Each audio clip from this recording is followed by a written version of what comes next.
Everyone, this is Samia বিনতে মনির। আমার আজকের রেসিপি হচ্ছে চটপট বিকেলের নাস্তা তৈরিতে একটি স্ন্যাক্স। তার জন্য আমি এখানে 1 কাপ আটা নিয়ে নিয়েছি। তবে আপনারা চাইলে এটা আটা বা ময়দা যে কোনো কিছু দিয়ে তৈরি করতে পারেন। আর কিছু কালো জিরে এবং 1 চামচ তেল দিয়েছি। এরপর দিয়ে দিয়েছি আমি পরিমাণ মতো চিনি, সামান্য পরিমাণে লবণ। চিনির পরিমাণটা আপনারা আপনাদের ইচ্ছা মতো দিবেন। 1 চামচের মতো দিয়ে দিয়েছি গুঁড়া দুধ। আমি এখানে লিকুইড দুধ অ্যাড করব না, তবে আপনারা চাইলে লিকুইড দুধ অ্যাড করতে পারেন। 4টি চামচের সাহায্যে আমি শুকনো উপকরণগুলো ভালোভাবে মিক্সড করে নিচ্ছি।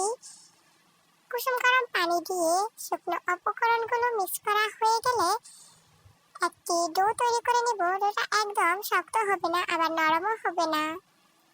ডোটি তৈরি করা হয়ে গেলে আমি রেস্টে রেখে দিচ্ছি 30 মিনিটের জন্য। 30 মিনিট পর ফিরে এসে আবার কিছু নারকেল কোড়ানো দিয়ে ভালোভাবে মেখে নিব।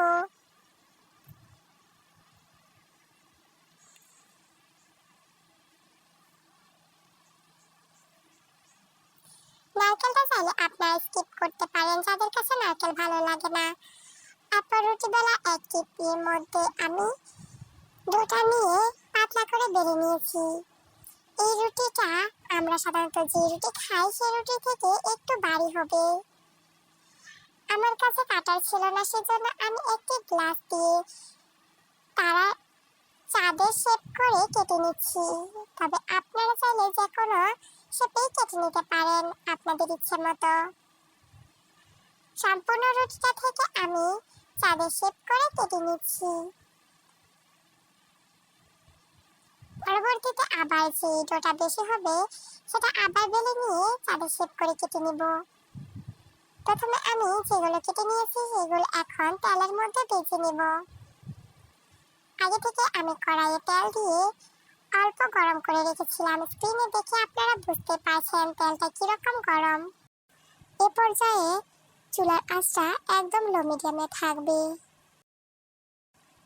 এই খাবারগুলো যদি দীর্ঘ সময় তেলের মধ্যে ভাজা হয় তাহলে শক্ত হয়ে যাওয়ার সম্ভাবনা থাকে, সেজন্য আমি পরবর্তীতে চুলার আঁচটা একটু বাড়িয়ে দিয়েছিলাম। কিছুক্ষণ পর পর উল্টিয়ে নিয়ে আমি লাল করে ভেজে নিব।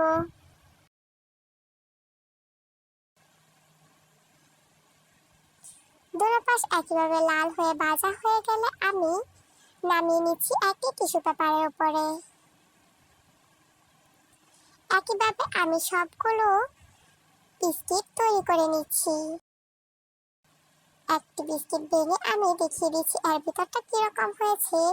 এই ছিল আমার আজকের রেসিপি। আসসালামু আলাইকুম, thanks for watching this video.